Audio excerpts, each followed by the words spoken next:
Hey guys, welcome to Randy's Road Life. Glad you can join me. I haven't done a video in quite a while.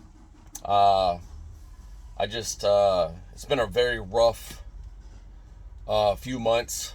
Man, that's just to say the least. Owner operatorship status has fallen through the floor and is no longer existent. It's bad. A lot of circumstances contributed to that, and it's not sustainable at this juncture. So, in pursuing the next chapter, moving on, to keep the revenue coming in, I decided, I'm vetting out some companies and things like that. I'm going to, I mean, there's some companies that are off the shelf that I will absolutely not look at, and there's some companies I haven't heard of that I'm looking at, and so I decided, since I'm still in the Kenworth that I have, uh, it, I'm not about to be in here after today, but I'm just getting everything clean this out, and it'll be parked here, and then River Valley can come pick it up, and we already have an understanding about that. So, anyways, let me turn this light off so I don't kill my battery. I decided to go to check out a company, not to actually go to them or to work for them, but I wanted to check them out, called Alpha Lines LLC. Now, they have two things on Facebook, right? Two separate pages. One is we're a family-owned company out of New Jersey. It's that one. And one, we're a company out of Joliet. It's Alpha Lines LLC. Okay? So I was in contact with them, and you can go to their postings and to their website, and they boast about some things. And I talked to a recruiter, and this guy had, he bragged about his drivers were making upwards of $12,000 a week. Now, maybe he didn't realize that I am currently self-dispatched.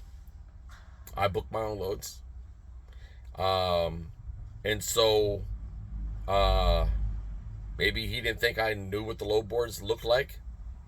And they're not a flatbed company or anything like that. It's either reefer or dry van or something like that. I can't quite recall, but I know for a fact that's not happening. All right. That's definitely not happening. These companies, the legitimate companies are out here. They're actually advertising a gross of maybe 6,000. Some are actually even less, and that's more realistic in my experience with the load boards and being able to see flatbed loads and reefer loads and dry van loads and a plethora of other loads and things of that nature. I see all that stuff. And my loads were generally at around 230, almost 250 a mile. I was actually doing pretty good off the load board, negotiating decent rates with the brokers, working with Cloud Truck Direct Shipper Line, doing Walmart stuff and other things like that. So my rates were actually very decent. I was hung up on by TQL a number of times trying to negotiate a rate above $1 a mile. That's true, by the way. So anyways, I go to Alpha Lines, right? They send me their yard. There's a company called GES, right?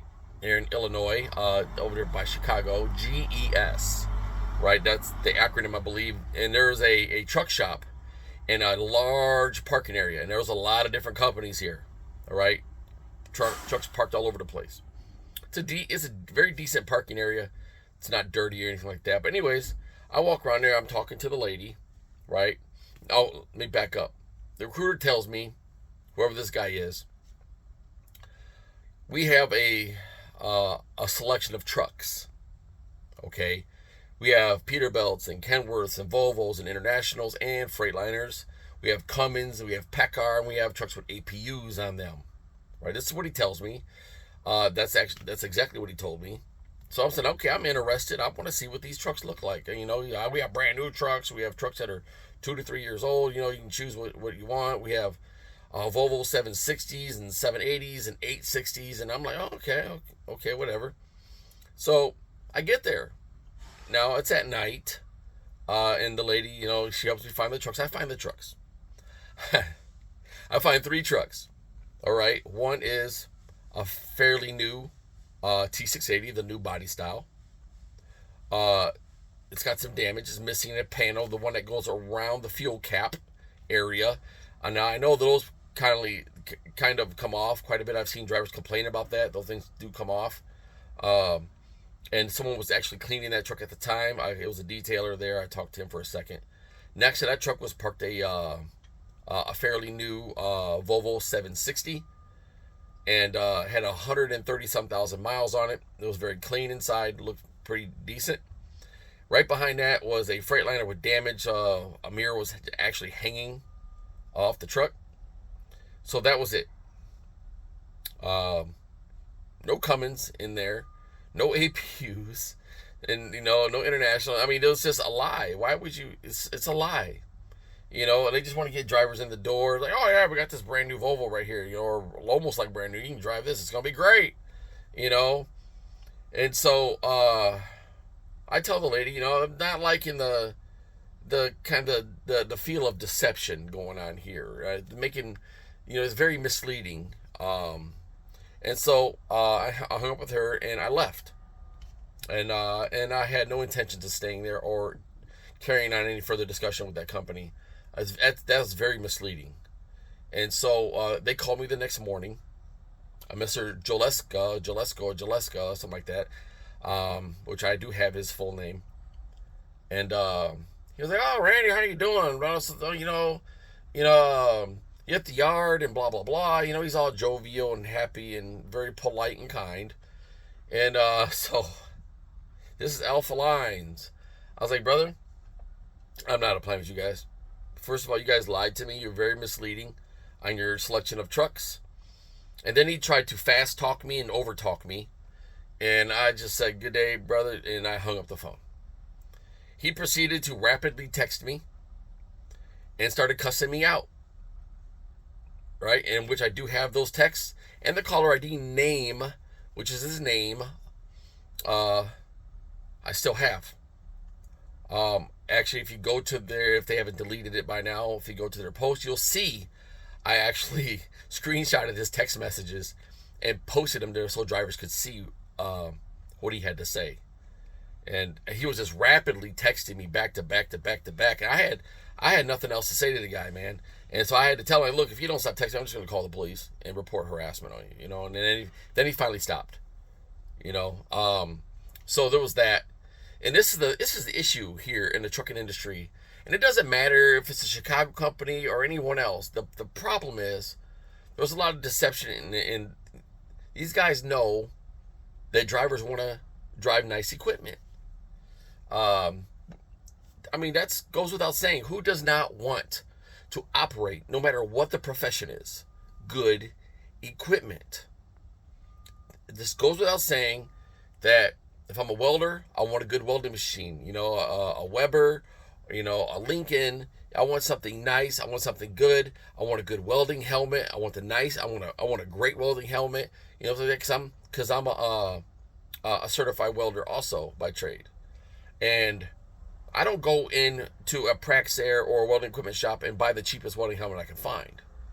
I'm trying to buy the best welding helmet I can afford. And I like quality, right? So I do research and I try to get the quality things.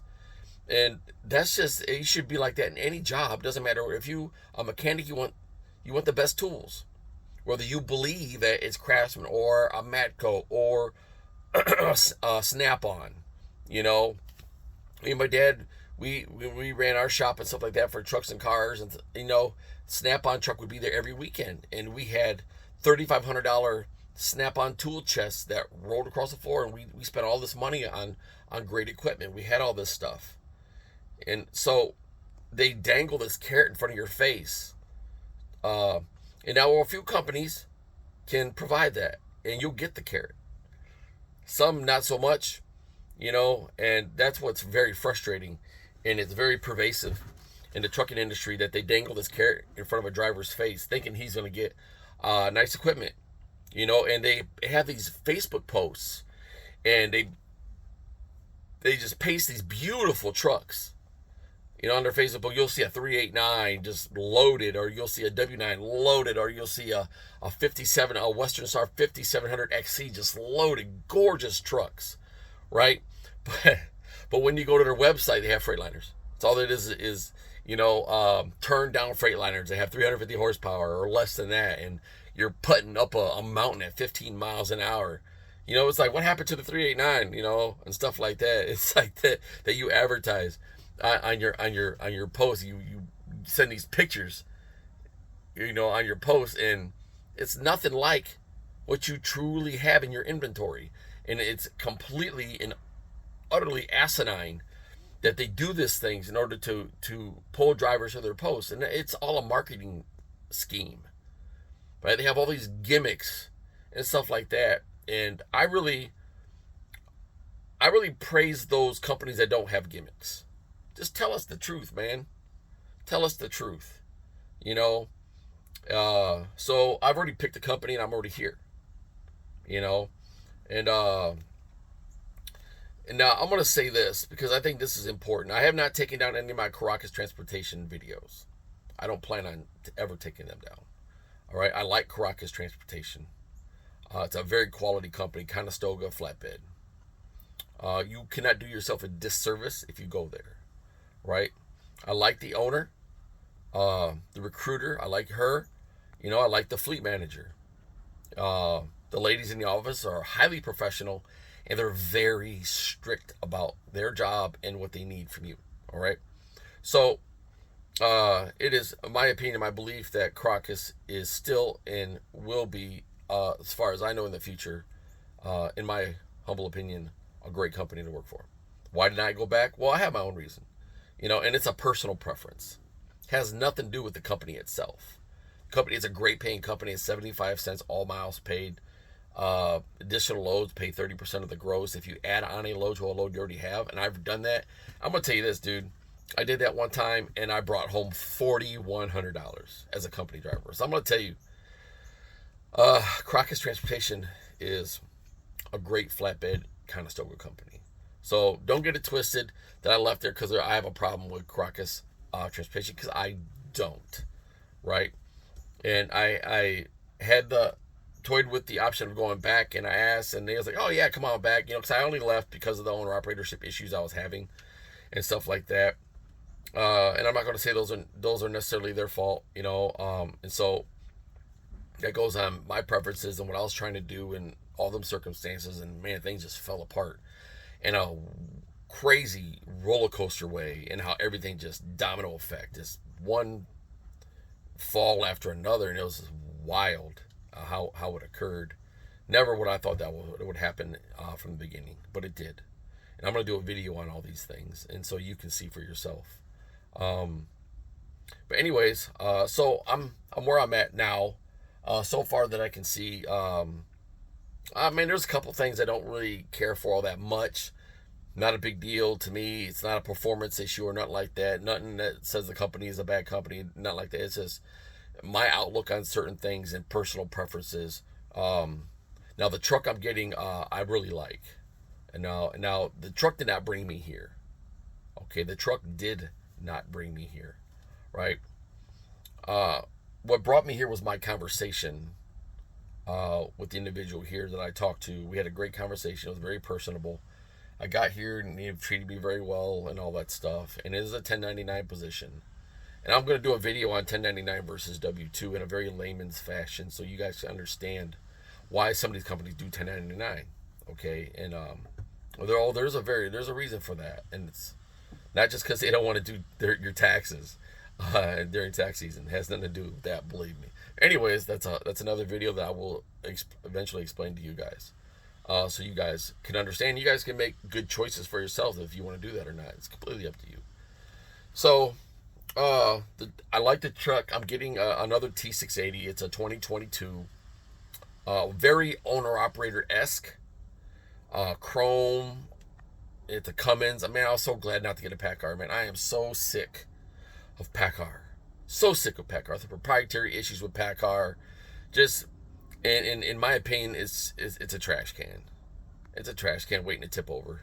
you know, a full trash can full of duty just waiting to tip over, man.